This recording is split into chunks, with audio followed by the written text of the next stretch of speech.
মাঠের লড়াইয়ের পাশাপাশি ফুটবলারদের বাহারি রূপ আর ফ্যাশন স্টেটমেন্ট নিয়ে ভক্তদের আগ্রহের কমতি থাকে না কখনোই। আর নামটা যখন নেইমার, তখন ড্রিবলিংয়ের পাশাপাশি তার চুলের ছাঁট নিয়ে আলোচনা হবে না তা কি করে হয়? এবারও এর ব্যতিক্রম হলো না। 2026 বিশ্বকাপের ঠিক আগ মুহূর্তে নিজের চুলের স্টাইলে চটকদার পরিবর্তন এনেছেন এই ব্রাজিলিয়ান তারকা।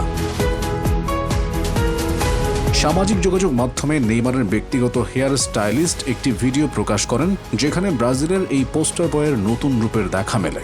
ব্রাজিলের 10 নম্বর জার্সিধারী এই ফরওয়ার্ড এবার এমন একটি হেয়ার স্টাইল বেছে নিয়েছেন যা তার 2018 সালের চেনা রূপকে মনে করিয়ে দেয়। সে সময় পিএসজিতে খেলার দিনগুলোর মতো এবারও চুলে হালকা সোনালি বা ব্লন্ড রং করেছেন তিনি। চুলের সাজে পুরনো সেই সোনালি দিনগুলোকে ফিরিয়ে আনার এক চঞ্চল প্রয়াস চালালেও ভক্তদের মনে এখন একটাই প্রশ্ন, চুলের এই জৌলুস কি মাঠের পারফরমেন্সেও ফিরবে? চুলে সোনালি আভা ছড়ালেও সান্তোসের এই তারকার আসল লড়াইটা এখন ফিটনেসের সঙ্গে। বিশ্বকাপের ক্ষণ গণনা শুরু হয়ে গেছে, অথচ নেইমার এখনও পুরোপুরি ফিট হওয়ার লড়াইয়ে আছেন।